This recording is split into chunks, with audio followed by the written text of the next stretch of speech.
Excitement all over the place. Welcome to SI Now. It's Thursday, March 23rd. I'm Maggie Gray. That's Ryan Aselta. Ryan, I'm not big on USA chants, but I think that they deserved a few last night after the United States beat Puerto Rico. They routed them 8-0. They won their first ever World Baseball Classic. So congratulations to the Americans. Here is how the sports world reacted to the victory in tweet form. We get one from Jason Kipnis. Hell yeah, America. Congrats, boys. Fun to watch and proud of the way they represented with 4, count them up, American flags. Michael Jordan, the man. Champs with the world emoji. And nice to see MJ watching the game, huh? With a shout out to a Duke alum, Marcus Stroman. And then here's Alana Glazer from Broad City. That's Ryan's favorite. That's what you tell me. Favorite show, saluting America. We're going to express our thoughts on the WBC through emoji as well. We feel like that's what everyone's doing, right? Emojis, and Maggie, maybe even a Bitmoji. I don't know if you know, I kind of changed my look up a little bit, so I had to change my Bitmoji as well, as you will see. You know, you took a little off the top. How about your level of excitement about the WBC? What emoji would you use? I'm giving that the yay Bitmoji, absolutely. I'm excited. Hey, first time the Americans win this, which is huge for baseball here in America. You know, it struggled probably the last 10, 15 years. I think this goes a long way in getting some younger kids involved. Maybe they saw this atmosphere that we saw the last few weeks and said, hey, maybe I want to play for Team USA baseball and be a part of that. And looking ahead, of course, the Olympics, baseball back in there. So I'm excited about this. I give it a big thumbs up emoji. Hey, thumbs up, guys. Way to go. It's America's pastime, and for the first time, we win the World Baseball Classic. I don't say it's about time because obviously the rest of the world is taking this very seriously. But yeah, I give them a big thumbs up. Really proud of you guys. What about, how do you feel about the future of the WBC? What emoji are you assigning? All right, I'm using the home run Bitmoji here. And I'm excited about the future of the WBC. They're talking about 2021, which is interesting, the timing with the Olympics in 2020. But here's my hope, that a lot of the biggest stars saw Team USA win, and then they hop on board for 2021. Someone like Mike Trout, who said, yeah, I'll probably play next time around after watching this. That leaves me very hopeful and very excited. Okay, that's why I'm going to do the emoji with just the eyes and no expression, because I'm not sure yet. You had some of the biggest stars, the Madison Bumgarners, as you said, Mike Trout, Bryce Harper.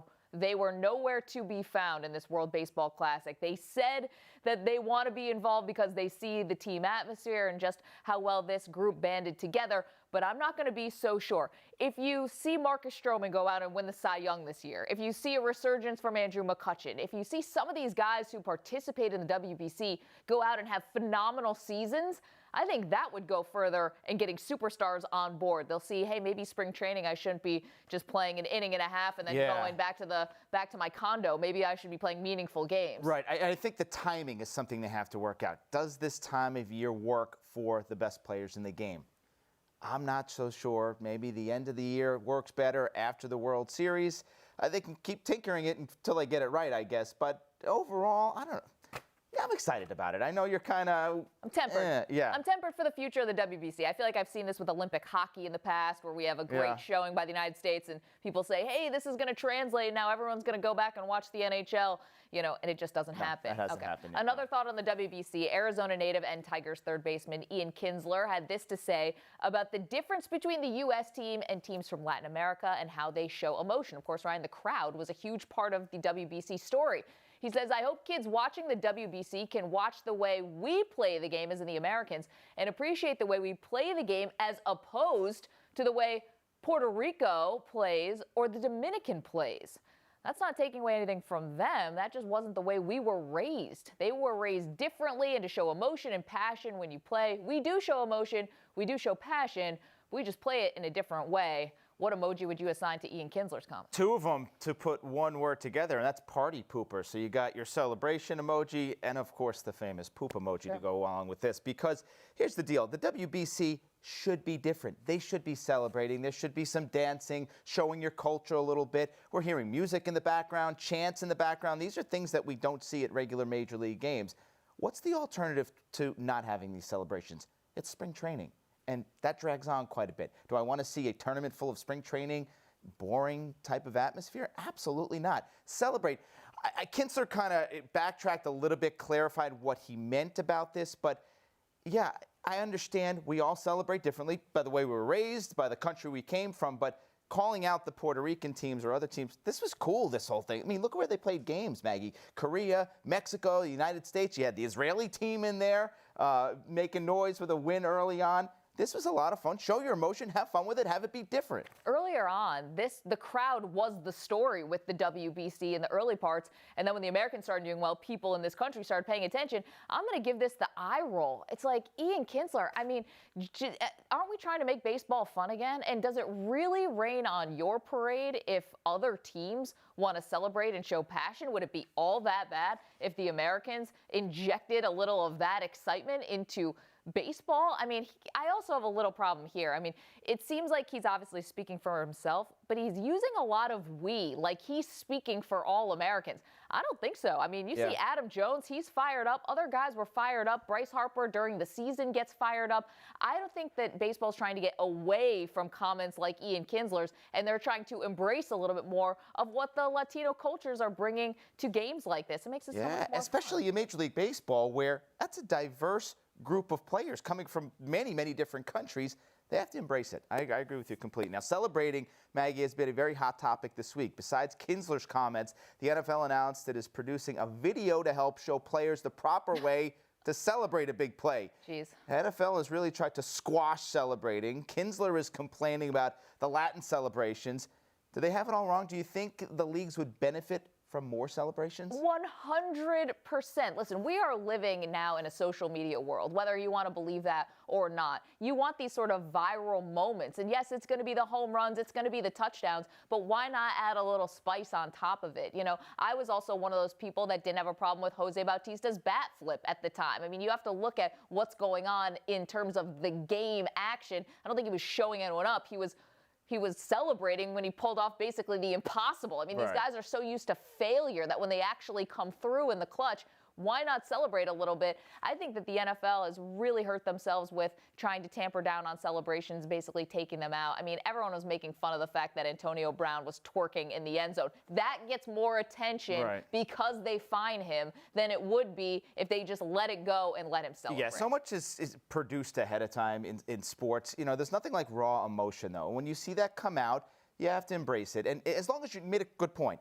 showing the other team up. As long as you're not showing up the other team, another player particularly showing him up, I'm okay with it. The NFL's gotten out of control. They're killing the fun in the league. Yeah. Let these guys celebrate. As long as they're not doing anything vulgar, offending any fans or any particular other players, let them celebrate. God, it's raw emotion. Enjoy it. Well, it turns out, Ryan, you wouldn't believe it, but Roger Goodell, he's actually just like us. He wants to speed up NFL games. Goodell says he gets frustrated when the TV broadcast goes commercial, kickoff, commercial. We hate that. Goodell hopes to get rid of those and make some other changes, such as a play clock after extra points and possibly touchdowns, giving referees tablets. Hey, it's 2017, so they don't have to go under the hood for reviews and challenges, and having less frequent commercial breaks, yet make them a little bit longer. So another similarity between the NFL and Major League Baseball. Both leagues want to make their product shorter. Which game actually does need to speed things up? I am so tired of this pace of play in football, in baseball. We're talking about 4 or 5 minutes at a time. The average length of a baseball game was 3 hours last year. It was up 4 whole minutes from the year before. Oh my goodness, those 4 minutes, you have to have them back. NFL, yeah, Goodell is right in saying he's got to shorten. This is a TV issue. Shorten the commercial breaks. That's how you shorten the game. But as for the games itself, enough already. If you really have something better to do that you need those 4 or 5 minutes, go do it. Then go do it. Yeah. Don't go to the game. I want to sit in the game, enjoy it. If it takes a little longer, so be it. It's a great experience. Let's be honest. I'm probably on my second screen during all those breaks anyways. Baseball is a game that's meant to be played longer. I think football needs to speed things up.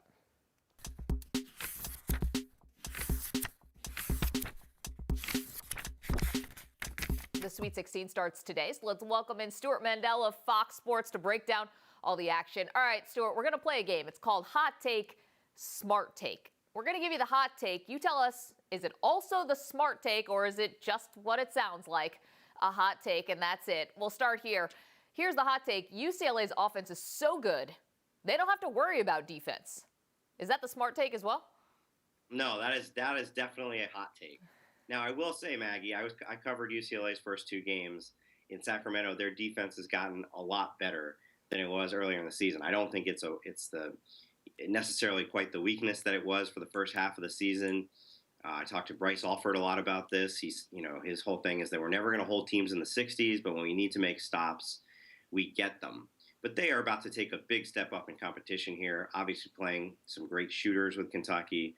They're going to have to play defense. There's no question about it. They do have one of the best offenses, if not the best offense in the country. But you don't get to the Final Four purely on offense. You do have to play good defense. Both teams are blue bloods, but who wins between UCLA and Kentucky? I like the Bruins, Maggie. They won that game at Rupp Arena in December. Obviously, they're different teams now. But, Kentucky, fortunate to survive against Wichita State, whereas UCLA has just been rolling in these first two games here. And Lonzo Ball is the difference maker. There are 5 projected first-round picks in this game. But to me, Lonzo Ball is on a whole other level. I think I'm going and staying with UCLA. Okay, so with only one ACC school remaining, that's UNC. The ACC is the 4th strongest conference this season behind the Pac-12, the Big Ten, and the Big 12. Is that a hot take or a smart take? Also a hot take. These are all going to be hot takes, right? Be honest with me. I get it. Just like in football, with bowl games, we love to extrapolate these postseason results to mean the whole season. The ACC got 9 teams in the tournament because they were really good during the regular season, and especially in non-conference season. You mentioned the Pac-12. The Pac-12 has 3 great teams in Arizona, UCLA, and Oregon. Any of those teams, I think, could get to the Final Four and possibly win the national championship. They only had one other tourney team in the whole conference. 4 of their 12 teams made the tourney. There's no way that conference was better than the ACC. Is there a clear-cut, obvious answer to which was the best conference? No, but I'm not, pegging the whole ACC down because they had a bad weekend in the tournament. Okay, another hot take, smart take. 7th-seeded Michigan is a team of destiny. That's a smart take. No question about it. I think that plane crash changed the whole season for Michigan. And I'm also just a big believer in destiny, right? Somebody else might get the same question and laugh it off. I wouldn't want to play, I wouldn't want to play Michigan right now. This team, even before that incident, even before the plane crash, I thought they were the best team in the Big Ten over the second half of the Big Ten season. I saw them in the game at Northwestern where they lost on that crazy finish. And the only 2 losses since then or during that time was that and an overtime loss at Minnesota. But in the tournament, in the Big Ten tournament and in the NCAA tournament, you've seen guys step up and play at a level that they weren't playing at all season. So, yeah, I would not want to be in their way right now. It does seem like they are a charmed team right now. Michigan gets Oregon next. Okay, hot take, also a smart take. 8th-seeded Wisconsin has the easiest path to the Final Four. Is it a hot take or a smart take? That's a smart take. The East is completely watered down at this point. I wouldn't be surprised at all if Wisconsin makes it out of there. I do think the winner of the Wisconsin-Florida game will go to the Elite 8. I've seen the NCAA tournament enough times to know this script where, there's a fantastic upset South Carolina had against Duke. No question about it. I don't think they now turn around and beat – they may beat Baylor, but I don't think they're going to win 2 more games in this tournament. And Baylor is a team that's a pretty good team, but I think that whoever wins Wisconsin-Florida is going to the Final Four. Whereas if you look at some of these other regions, the path that UNC would have to take where they're going to meet the winner of UCLA, Kentucky in the South, the path that Kansas has to take in facing a really tough Purdue team and then possibly facing that Michigan team we talked about or Oregon, who's a Final Four caliber teams. Those teams in those regions have a much tougher road than the teams in the East do. Okay, looks like we're pretty balanced there. Our hot takes, some of them a little too hot. Our smart takes, balancing things out. Stewart Mandel from Fox Sports. Always the smart move having you on. Thanks, Stewart. Thanks, Maggie.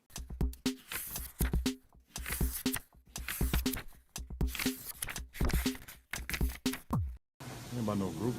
You can't preach toughness. You gotta have it. One thing about it, I'm always bring toughness to the game. I know that's for sure. And it's not always about being, Iron Man. It's mental toughness as well. Everything we've been going through for us to tough it out like this, we improved that tonight. I think we showed some mental toughness tonight. We had to switch our whole game plan, which kind of, was just tough, an adjustment. And like I said, it's been tough for us. Trying to make it tough on them. Toughness is mental toughness. To tough it out like this. Mental toughness. It's tough. It's tough. Make it tough on them. LeBron James's favorite word and theme is toughness. Ryan, he knows a little thing about it. Yeah, this is the age-old debate. It's back in the spotlight after last night. LeBron went to the toughness factor again after the Cavs were blown out by the Nuggets, saying that there's an issue with some toughness with certain people. He didn't say names or anything like that, but he's done this before. Yeah. What do you think, Mag? The veiled shots at teammates, hurtful or helpful to the Cavs? Absolutely helpful. And when he's strategic like this, I think they're even more so. I mean, this is, little do we know, because we've been, distracted by March Madness and some other things, the World Baseball Classic, but the NBA regular season ends April 12th. We're almost here. Do you want to be limping into the playoffs where the Cavs have, in the month of March, been 5 for 7? 5 wins in the month of March? Or do you want to be steamrolling into the playoffs? I think that's what LeBron wants to be doing. Listen, it's his 14th season in the league. He's looking for his 7th straight finals appearance. I believe that LeBron knows the temperature of his team and knows when to call them out, and I think this was strategic. Yeah, 3 weeks left in the regular season. Cleveland now with just a 1-game lead over Boston for the top seed in the East. That's a big issue. They want that number 1 seed. No matter what they're going to say publicly, they want home court advantage throughout. And you alluded to it there. LeBron knows what he's doing. He's been to 6 straight finals. He knows how to motivate teammates. And I think who he's targeting here after this ugly loss, where they were really pushed around by Denver, he's targeting some of the guys that haven't been with this team and made these runs before. The Deron Williams, the Kyle Korvers, the Derek Williams, those type of guys to say, hey, this is unacceptable 3 weeks from now. We got to go get a lot tougher individually on defense, and that's what he's really referring to, and that's what Ty Lue referred to after the game as well. Individual toughness on defense, where last night he decided, I'm not going to bail you guys out when you're getting beat for lack of toughness.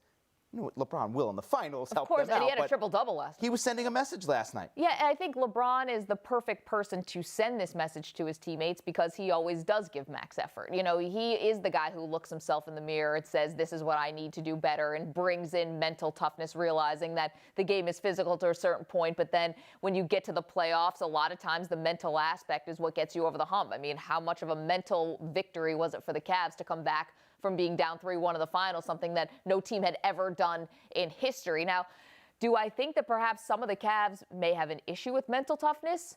Maybe. I mean, perhaps that is something. We've known how hard it is for teams to repeat and go back-to-back, especially as exhausting and mentally, physically as it was a year ago to beat the Golden State Warriors. So is LeBron maybe more talking not about the Cavs' physical toughness here, but is he perhaps questioning their mental toughness?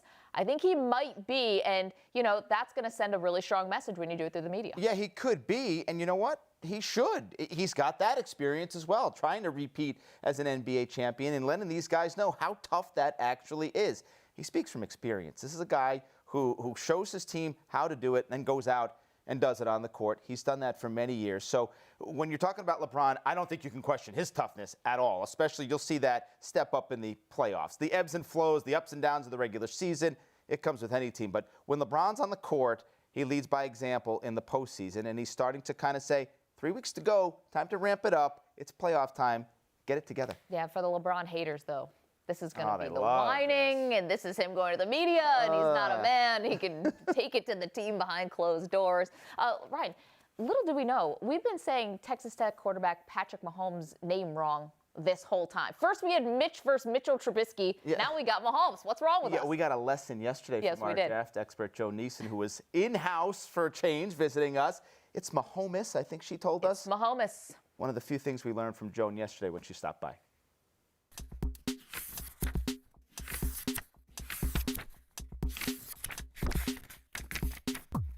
All right, we're a little over a month away from the NFL draft. Joan Neeson has been covering the combine and draft season, and she joins us now. Joan, great to have you. You've joined us from Indianapolis, Chicago. You actually do exist in person, which is fun for me and Maggie to see you here.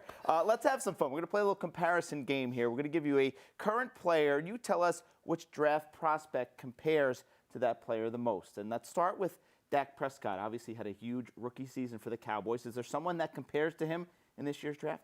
When I was thinking about this, it was, who's the sleeper? Who's the guy who we're not really talking about right now, but could have a big impact next year? And Pat Mahomes from Texas Tech was the guy, or Mahomes, excuse me. He's the guy who sticks out to me just as, we're not talking about him as, he's not the Mitchell Trubisky or, the Deshaun Watson, but he has a big arm. Obviously, he played in that air raid system in college, which is a little bit gimmicky and doesn't really translate to the NFL, but that was sort of the knock on Dak. He played in the spread. Could he play in the pro game? And look what he did. And so I look at Mahomes and I think, all right, maybe this kid can, translate to a pro-style system and be that guy if he's put in the position. Yeah, it's tough to predict this stuff. Sure. But is there a guy, we're talking busts here, obviously, is there a guy that's getting a lot of headlines, on mock drafts, top 10, top 20, who you're just not seeing it? I mean, Trubisky, in a way, to me, it's, we haven't seen enough from him. And it's hard for me to go full out behind a guy like that who, obviously, he did well at the combine. And he, obviously, his physical profile is fine. He was, not shorter than he was billed as, I guess, which was a good thing. But I'm not sold on him yet. It's just, at the same time, he didn't have that college career where we're all clamoring to see him in the pros. But we are clamoring now, I guess, collectively. Yeah, we are. What about wide receiver-wise? Antonio Brown is arguably the best wide receiver in the NFL. Is there a player, I guess skill-wise, you can't really compare to Antonio yet, but a guy with that skill set, Brown's known as such a great route runner. Is there someone in the wideouts that you see kind of comparable? John Ross from Washington is the guy who I'm got to go with here, just in terms of he has the highest ceiling of any receiver I can think of in this draft. So right there, that's sort of my Antonio Brown comp is how good can this guy be? And he's not a huge guy. Some of the other receivers in this draft who I'm interested in are big guys. You look at Mike Williams from Clemson, big guy. That's not a comp for Antonio Brown, who's 5'10", and speedy. John Ross is very, very, very fast, obviously, and I think, his game doesn't translate exactly like Antonio Brown's, but he's a guy who I think just has the capability to, if he's healthy, be that guy for a team. Joan, it wasn't long ago that teams were not valuing running backs as first-round selections. That's going to change last year, obviously, with Zeke Elliott. It's going to change this year as well, even more because of the depth of quarterback. Is there a running back in this draft that you see having the type of workload that Ezekiel Elliott stepped into with the Cowboys? I don't this year. I think that, a lot of those guys at the Combine actually discussed the fact that Zeke sort of opened a door for them in a way, with the fact that in other guys too in the past few years, there have been, guys like Melvin Gordon, guys like Todd Gurley who have come out and been top picks and done really well. That's a thing that happens now. But I can't predict any of these guys doing what Zeke did, just because they're not going to have the Cowboys offensive line, really, is what it comes down to. A guy could get put in a position and a line could shape up to be that way. I don't know, but I can't look at one of these guys right now and say, oh, it's him. What about a different type of style running back? A guy like Christian McCaffrey had a pretty good combine, but is kind of intriguing to teams, not sure how to use him as a back, possibly as a wide receiver type. It's been linked that he'd be a good fit for maybe the Eagles and their system. What type of role do you see McCaffrey having in the NFL? I've seen, obviously, the Eagles talk lately. It seems like he's mocked to go there a lot, and it looks like he's surpassed guys like Dalvin Cook on a lot of draft boards, which I think he should after his combine performance. I love the Eagles-McCaffrey matchup. I think that would be a great system for him. And I do think he could be a starter. I don't think him being a starter in this league and also being that kind of change of pace guy who can catch a few passes, one doesn't sort of preclude the other, I don't think. I think he could fit into a starting role this year. There aren't a ton of great running backs in the NFL, and I think, look at what he did in college in a pro-style offense. He's small, but he can get around the tackles. He really proved that he has the skills for this. Obviously, that doesn't always translate, but I'm optimistic about his chances to start in this league. Well, let's face it, that role of starting back has changed. The days of the 30 carries a game, they're few and far between these days. So McCaffrey, as a starter, getting maybe 17 to 18 touches, that might work for him. I just wonder if he gets drafted above Dalvin Cook, how far would that go in terms of changing the perception around Christian McCaffrey? Because I think a lot of people believe he's this sort of undersized and needs to be a change of pace back when his measurables are the same as Dalvin Cook. Yeah, and honestly, I was kind of surprised when I saw that after the Combine. In my mind, he doesn't have the measurables of Dalvin Cook, but he does. We've just portrayed him so much as not being that guy. And I have to think scouts are looking at that and saying, this is a guy who can fit in our system. I think it could really change that perception a bunch. Okay, we've talked a lot about the player comparisons. We got to get a team question in for you, and we want to talk about Houston because they make the big trade. They get rid of Osweiler. We're not sure if Romo's going to end up there, but what do you anticipate they're going to do in the draft? That's the thing. It's the Romo question. This situation, I thought it was going to be pretty clear cut. Release Tony Romo and he'll sign with the Texans or maybe the Broncos. That was my outlook, on March 1st. And then we're just sitting here waiting, this strange holding pattern. I do think Romo's probably going to end up in Houston. So that sort of changes their draft outlook, obviously, because if they don't get Romo, they could pick a quarterback. I've seen them, obviously they could grab whoever's kind of left there at the end of the first round, which is so hard to say now if it's, Trubisky or maybe Watson or maybe Deshaun Kaiser, I don't know. If they get Romo, then it's, get him an offensive weapon. The draft class for offensive linemen it's not super strong this year, and I'd love to see them get a lineman, but there's no one I love. So maybe try to get him a receiver. I've seen O.J. Howard as a name from Alabama. I mean, he was so impressive in college, even though he didn't have the super high production or volume. What he did was pretty great there. And I mean, guys coming out of Alabama, you're sold. I mean, I'm sold on that. So that's a name that I really like for them if they get their quarterback, if they get Romo in the next few weeks. Houston at 25. It looked like Trubisky could be a good fit until his pro day, and all of a sudden that number's looking like maybe a top 15 now. Yeah. Right? So that's tricky. And I think I just never trust any. It's so hard to. Those draft boards, I don't trust them, essentially, is what it comes down to. What do you trust less, the combine or the pro day? Yeah, exactly. The pro day, right? Yeah, right. Seriously. It's so scripted. Yeah. Joe Neeson, we appreciate you flying in from Chicago. A St. Louis Cardinals fan who lives in Chicago. How you doing? It's okay. It's okay. The Cardinals have Dexter Fowler now, so I was very pleased. December 9th, 2016 was a great day for me. That's the day they signed him. Hey, poor Jones got the Cubs logo behind her. You can't see this little sign that says Cub tickets here as well. I don't know if Jones going to be buying those. I don't think she'll ever come back after we put her in front of that logo. I survived last summer. I can survive this. All right. You were living in enemy territory, Joe Neeson. Yes. Appreciate it.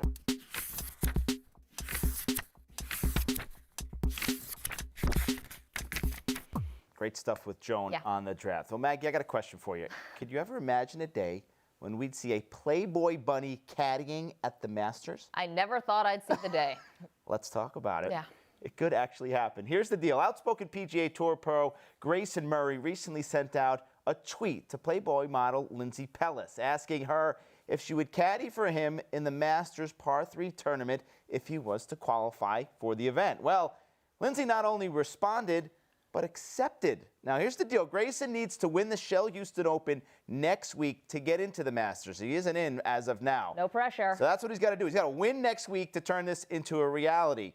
If that happens, it sounds like Lindsay's going to be on the bag at the Par 3. Now, a new wrinkle to this, professional female golfer Paige Spiranak, who, like Lindsay, is a Instagram sensation with close to 1 million followers, will apparently be giving the Playboy bunny some golf lessons to prepare her for her time at Augusta. Maggie Gray, are you kidding me? We could have Lindsay Pellis, and if you've seen pictures of Lindsay, she's a Playboy bunny. She's going to be... We know what they look like, Ryan. we're familiar with the brand. I get it. Yeah, can you imagine that this is going to happen? No, I can't, but here's my issue with Augusta when it comes to this, and I'm not trying to be a party pooper or anything, but what's up with the extremes when it comes to women at Augusta? I mean, I just had to ask you guys down there in Georgia, do you have an issue with women because you didn't allow a woman to be a member until 2012, not 1812 or 1912.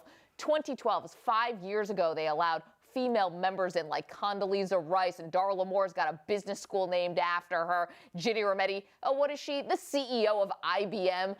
And in 5 years now from letting a woman be a member, now they're so enlightened that they're going to allow a Playboy bunny to be on the golf course. I mean, what's the message that Augusta is sending? Listen, I'm all for all women being part of the Masters and being involved. But are you kidding me? Billy Payne is going to go from kicking Martha Burke off the premises and not letting women in to now the Playboy bunny's okay? So to be fair, I know where you're going, and I see what you're saying. To be fair, Augusta has not said they're going to admit Lindsay as a member or let her caddy for the actual tournament. No, but they're happy to have her, Ryan. They're happy to have her. And there are thousands and thousands of women that come to Augusta to watch the tournament. The they let Par us pay. 3 is a little bit different. What happens at the Par 3, you have the golfers have their wives, their girlfriends, their kids are running around. It's a very casual event. Now, the folks at Augusta, they haven't come out and said, we're happy with this or we're welcoming in this. I can't imagine the conversations that they're having right now about this behind closed doors in Butler Cabin. But it could actually happen. I'm more concerned about seeing how Lindsay's going to put on that painter's caddy outfit and how that's all going to work. Listen, I really love the fact that a Playboy bunny is going to be on the bag at Augusta. I think it flies in the face of everything that so many of the men there were trying to keep out for so long. We're women. We don't bite. You know, we can be at a golf course. I mean, let's get enlightened here, guys. Let's face it, this is a long shot, though.